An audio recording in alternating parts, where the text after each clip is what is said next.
This is a juicy topic, but I think it's so important to have this conversation about the common pitfalls of agencies because, you know, from a client perspective, because have you guys all been on both sides, both client and agency side?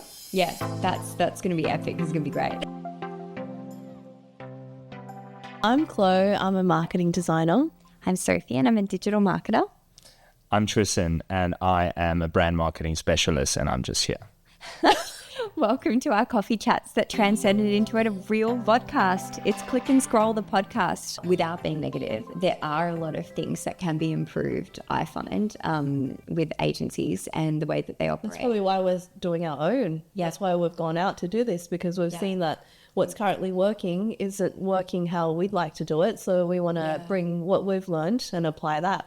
I think one thing I'm bringing is I've worked in-house for so many years. So I know how it's like from an in-house perspective to work with an agency. So the main thing is communication. I had a client recently and they weren't happy with their agency. And this was about digital ads. And one of the key points was around, you know, lead generation and maybe leads dropping off a little bit. But when we got a little deeper into the conversation, it seemed quite evident to me that it was more about the communication and the lack of transparency. Because I think a lot of clients don't mind if you don't know what the answer is right now, but they do want to know that they're being kept in the loop and that you're being upfront about it in a professional way, of course. I honestly believe that communication, like Claire's saying and you saying, Soph, is so important because it's okay that you don't have to be this massive go-getter. So I'm gonna kind of like take a step back from it and say that like a framework I've always focused on is a little bit is things can be good, they can be fast, or they can be affordable, but you can only take two of the three. You can have good and affordable, but it's not going to be fast. It can be fast and good, but it won't be affordable. And as you apply it, right? But you don't necessarily need to sacrifice. That's from a client perspective a little bit, but you don't necessarily need to sacrifice something as an agency, because with deliverables, with timelines, that's often where people have a bit of a bad taste in the mouth a little bit, is when you say, I'll get this proposal to you by Tuesday, and Friday rolls around and they still haven't received a proposal. So it's just knowing that it's okay to communicate when you actually have the capacity to get something done by. So be patient with yourself and give yourself ample amount of time to complete a deliverable. But then when you say that, actually deliver on it and just aim for it. Being integral to your word. What does good communication look like for you? I think definitely that committing to your deliverables, but also I add a day or two just to be safe, just to make sure that it can be done. So true. Because that's building trust. Every time you're building trust, hopefully every interaction, and not losing the trust with every interaction. So true. I found that as well when I was working in a little bit of that hybrid business development marketing space, because I was doing a lot of tenders and, tenders are really fast paced. So like you really have to get things to the client within a certain time frame. And you feel the pressure, like you feel a lot of pressure to deliver really quickly. So I think early in my career, I would say, I'll get it to you within an hour, because I felt the pressure. And I learned the hard way that, you could break trust really quickly and look really unprofessional if you did that and shot yourself in the foot. So I became a lot better at taking a step back and saying like, I'm going to give it to you within a day if it was, reasonable. And then giving myself a little bit of breathing room, like you're saying. You're really good with deadlines. I think it's also boundaries. So if you can set your own boundaries, clients respect that more. Because they can follow and they know what the boundaries are. It's true, isn't it?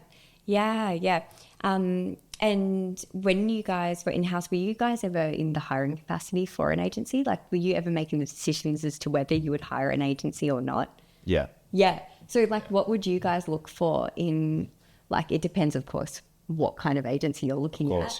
But, like, what were the main things that would be either red flags or what you were looking for to go ahead with an agency?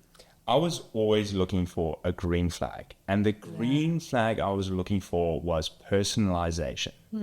To see how much you feel seen and heard by The that relationship. agency. With the proposal, have they put your logo in the proposal? Have they used your name, or is it copy and paste that they send to everyone else? Have they customized the packaging for your project that you're wanting to work on?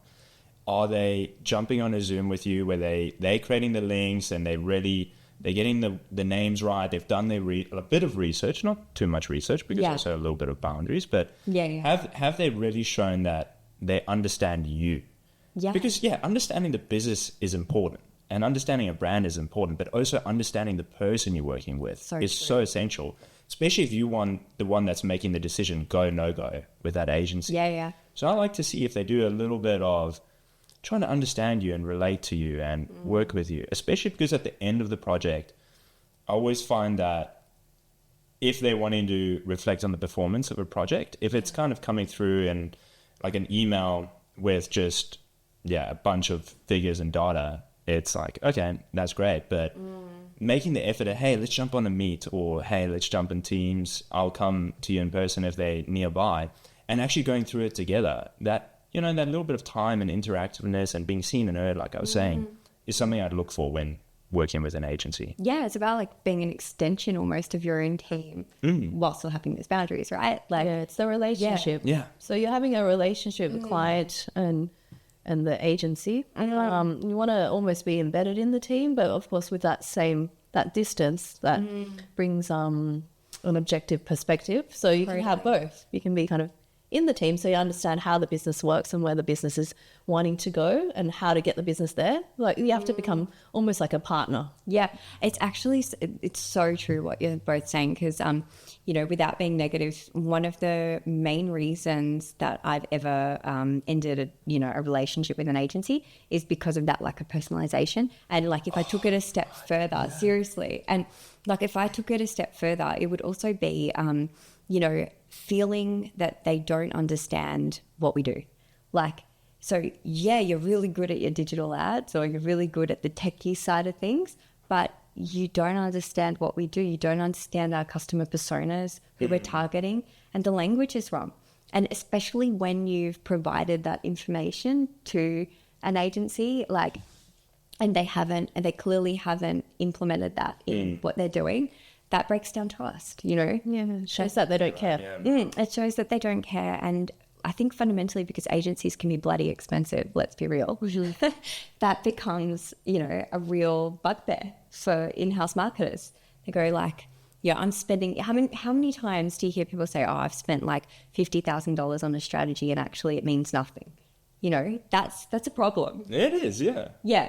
Yeah, and it's like, what does a good strategy, like if we're talking about a strategy alone, what does a good strategy look like? What does it look like, Soph? Well, this is my favourite topic, or one of. I think now we're pumping. Research is number one. Research, like what you said, researching the client, understanding the personas, the competitive landscape. Yeah, it sounds really cliche, it sounds like textbook marketing stuff, but it matters. Like, you need to go back to, and not ChatGPT research, like really understanding. So if you can do, like, I love the design thinking process, of being able to talk to customers and folding that into the whole research process. If you can go a little deeper with your client and explain what that entails, get them on board, doing a couple of, focus groups or whatever it might be, sharing the information they've got, not reinventing the wheel. That's the starting point. And I think when you put together a really well-founded strategy, it's obvious, That's my opinion. What makes it obvious? I would say what makes it obvious is that you have recommendations in your strategy where the client will go, yeah, that's what we've been thinking, but we needed that sanity check. Because a lot of time I find that the in-house marketers actually know where they want to head. And that's why I say not reinventing the wheel. A lot of the time they know, or they haven't quite formulated their thoughts into like clear, structured recommendations. But if they nod and go, yeah, that's exactly right. It's because, for example, you've said that whatever your recommendation is, it's exactly where their product needs to head, or it's really talking to the target audience that they understand. So I get that a lot, and that's when I know, I'm doing a good job. Yeah. Exactly what you're saying, Soph. Personalization, not just within agencies, but within marketing today is essential. Yeah. Because I don't know, call me crazy. Someone needs to fact check this. Yes, thank you. Thanks for the reality check. But someone needs to fact check this. I make stuff up on the fly. Don't listen to me. But supposedly in daily consumption and scrolling through your phone on a daily basis, through the scroll, if you were to convert that into meters, the amount of content you scroll through every single day is equivalent to the height of the Statue of Liberty. So I practically hike the Statue of Liberty every day. Wowza. I am an athlete. What can I say? Stop. I was going to say, you're looking fit. No. Yeah, thank you. Glad you noticed. That's weird. I was just on the Statue of Liberty. But when there's so much content to compete with now, there's so much noise. Yeah. So much noise out there on any digital platform, wherever you look, that it's more and more important to be personable with people, to be relatable, to go a layer deeper than what we were going before with our marketing. And while marketers and designers and everyone in a creative space is focusing on that, to focus on making the brand more relatable, more authentic, more relevant to their audience, one would naturally, as an in-house marketer, want to expect that experience when working with an agency too, because you are a client for that agency. So you want to feel that personalization. Yeah. Which is, it's super important. And it comes back to the relationship. Hit the nail on the head. It's about the experience. Yeah. We want to give the best experience because we want to inspire the in-house marketing teams. Exactly. They get to work with an agency, so they get to learn how an agency does things. And then that knowledge gets shared from agency to the client. And then the client can use that. They can enhance all their strategies or the way that they operate as a marketing team, and using the benefits that the agencies learned over those years as well, because it's just as hard operating an agency as it is working in-house, maybe even harder, some would say.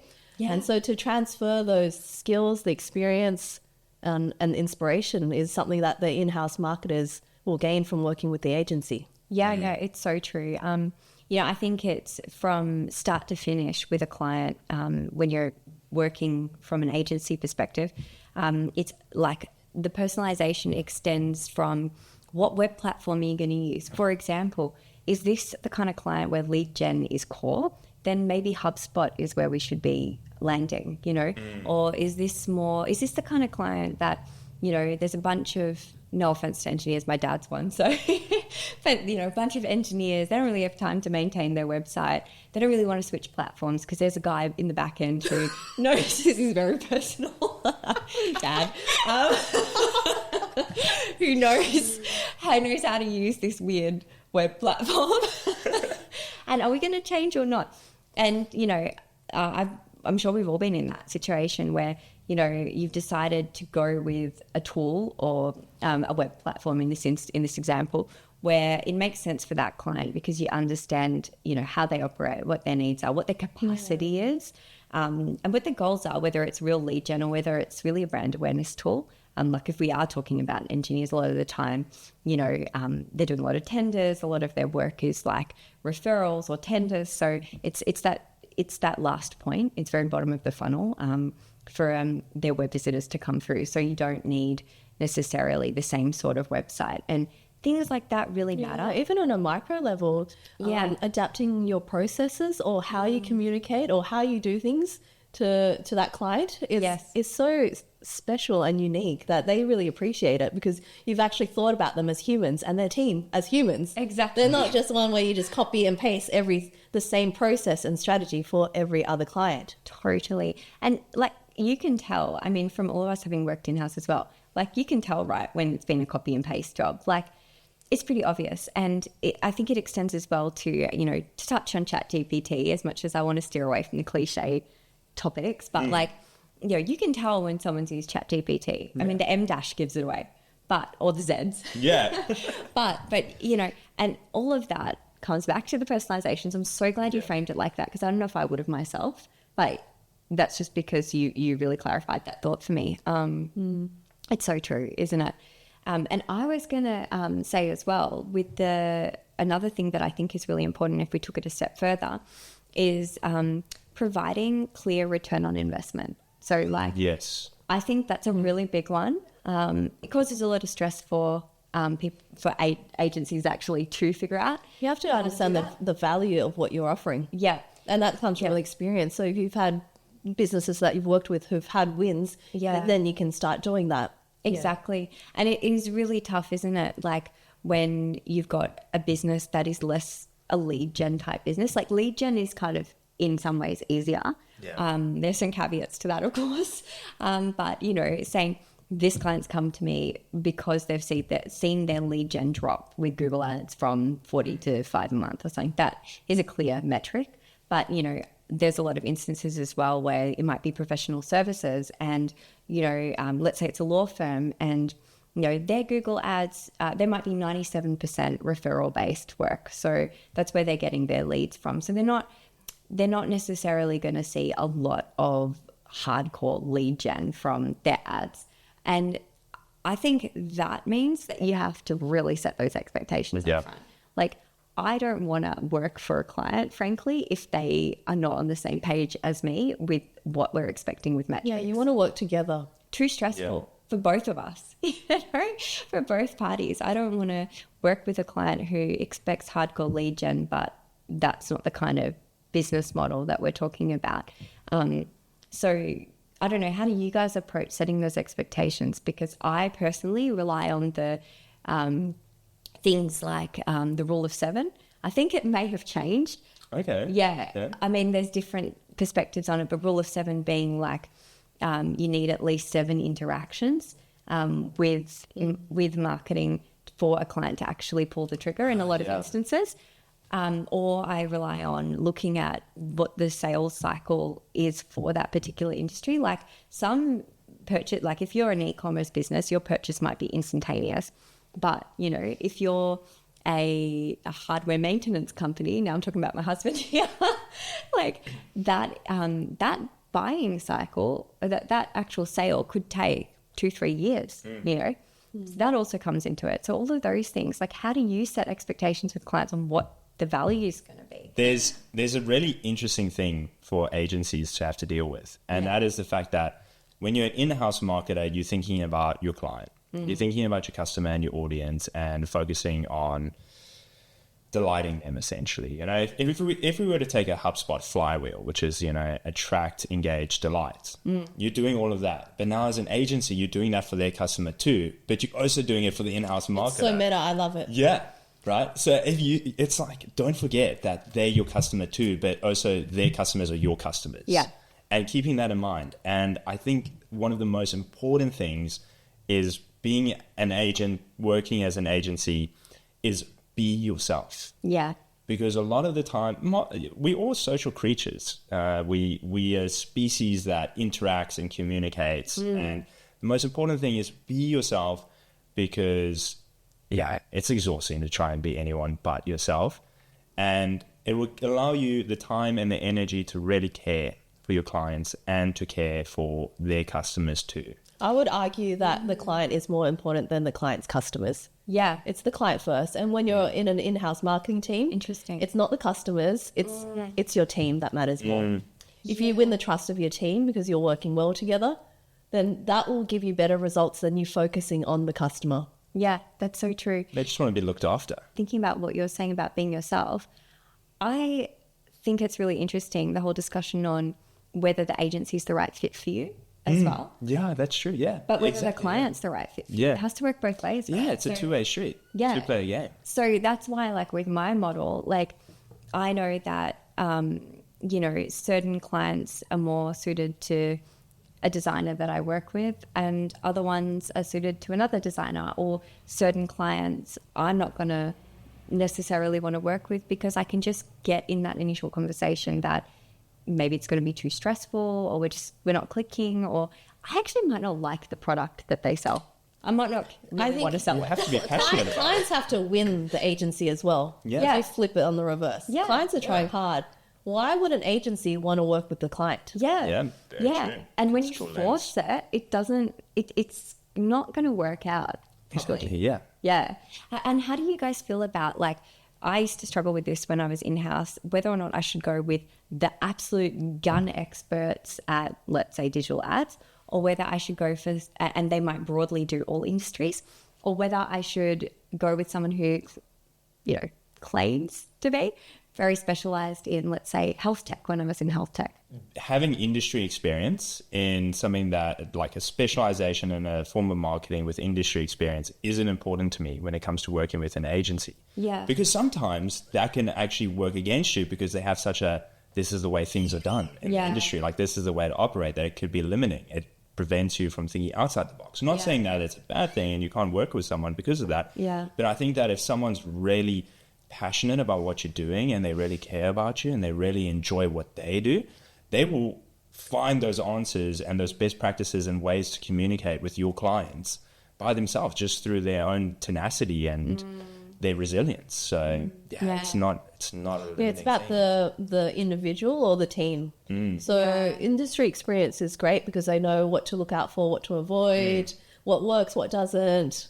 But if you have someone who's done it before for an industry, they can do it for another. Exactly. They can just learn that industry. You can just teach them. Yeah. And then they'll get it. And the best part about it is that they'll get the industry your way, the way that your product wants to sell to your customers. What would be like the core thing, the core decisive factor for you in, choosing an agency? Like, what would be the most important thing? I want to work with smart people. I want to work with smarter people than me, so I can get smarter. Yeah.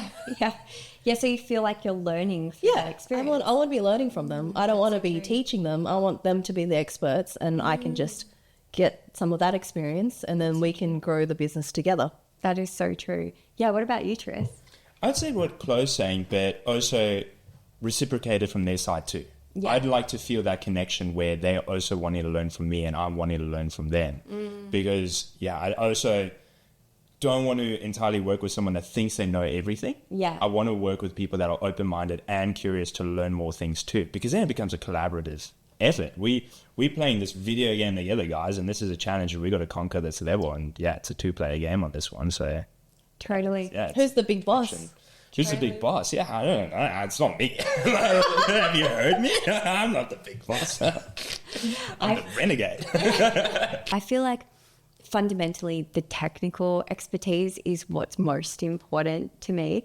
As well, they need to be able to actually demonstrate value. Like, if I don't see value being demonstrated, then I'll pull the plug if I'm in-house. Back when I was in-house. And so that's why I really strive with my clients to make sure I can demonstrate value. And that goes hand in hand with communication. So that communication to demonstrate value has to be regular. But it's a big bonus if I feel like there's, I don't know if psychological safety is the right term, but this is super important for me across all aspects of professional life. Actually, personal life, just life, is being able to call each other out on things, just that extra level of transparency. And direct communication. Directness, and no fear of, as long as it's professional and polite, that you're going to... mistakes are going to happen. You just want to be in a safe space when that happens. Yes, because then you can't grow, you can't move forward.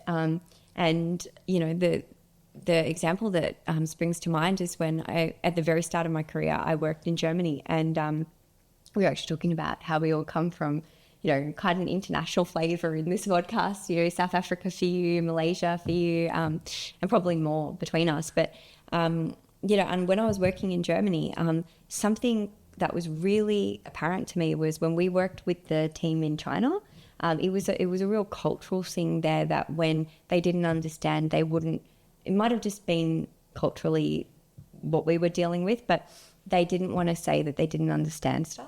And we had to go the extra mile and Germans are very, very direct communicators. Definitely stereotype. I know there are exceptions to this, but in the workplace, it was apparent to me that our team were very direct. And when we were dealing with the team in China, they didn't always want to say that they didn't know things. And we had to create a real understanding between us that there was safety to say, you don't understand. So if I said, do you get what I'm talking about? They would say, yes, we do. And then it would be really obvious that they didn't. And when we said, you know what, we just want to call out that you can say you don't know and there are going to be no repercussions for that. Things change drastically. What happened after? You said that. How did that implement happened? Yeah, we basically turned it into a positive thing. We had a meeting with them where we said, guys, we want you to know how we operate, and we actually encourage and we love it when you say you don't know. We want you to say you don't know because it'll teach us, it'll help us grow. And it was positive reinforcement, and it took time, but every time someone said, I don't know, we said, that's great, let's talk about it. And through that, we became much, much better at what we did with them. And we saw a huge shift with the team and with the output, frankly. That was what we were hoping. But yeah, a safe, positive workplace is so underrated and so not normal. No. When you go and join a team or you're speaking with a team, you can feel from the moment in the call that it's not a good place. No. And your body responds and you just freeze and you're you can tell when the team are freaking out because they're worried about what their manager's going to say, or you can just sense everything. Yes. And so for people to feel safe that they can make mistakes and they get positive encouragement when mistakes are made, because as a team, you can work together to solve it. And you actually get to places so much faster when you're making mistakes and fixing them as opposed to never trying. And that is so important in that agency-client relationship because as an agency, you know, they've hired you, maybe they're paying a lot of money for you, you've got a service that they're expecting a certain level of quality. And I'm sure you're going to deliver it and that's your goal, right? But hey, you can't do that if you're too scared to say, I don't know. Or especially because in an agency, you're trying to learn a lot. I think this is the real trick with working in an agency, right? Is being able to flick between different industries really quickly and under a lot of pressure. And, you know, maybe you've never worked in agricultural services before, but you need to be able to ask the client, what does this mean? What is that acronym? You know? So I think that is really important. Yeah, when clients spend the time to educate you, that's when the real value comes, because they're investing in you, and then that will give them a return on investment. Exactly. So that's the way they can protect themselves as well from not feeling like there's that personalization. And that's how they can help you help them with that research piece as well. Awesome. Exactly. Should we go to our hot takes now? Yes. Yeah. Yes. What's your hot take? Oh, my hot take. Everyone should try working in an agency at least once. So if you've been in-house, try going to agency. Try learning, because it's more about the business. How do you grow an agency? How do you scale an agency? How do you do accounting? Everything. How do you hire? So you get to learn different skills. Whereas when you're in-house, you're protected by your manager, or if you're the manager, you're protected by your boss. You've always got that safety net, even though it might not feel like it. But until you're out in agency land, it's a whole different place. Totally. For me, it's don't be afraid to ask the client to support that research phase. Yeah. You know, be confident enough to suggest things like focus groups and things like that. Ask them for what they already know, so that you can get their decks on personas and, you know, the company product or services and things like that. So definitely don't be afraid to ask the client to support you in that research phase. Yeah. But mine would be, I like your two hot takes. Mine applies to yours a little bit, is asking both ways, how can we help or how can we support you? Because really, like, your client might be struggling with something that you could assist them with. Maybe you don't even do any work for them, but you can point them in a direction that will give them a bit of something to work with to overcome a challenge they're facing, which helps you at the end of the day as well. It's ROI for you, you know, because more business your way, you can complete the project faster, whatever it is. But then also for the client to ask the agency, you know, what are you struggling with? Because that applies to the research phase. Totally. Because you want your value for money anyway. You want your ROI. So true. Don't be scared. I love that all of us who worked in-house and agency side. It's such a cool conversation.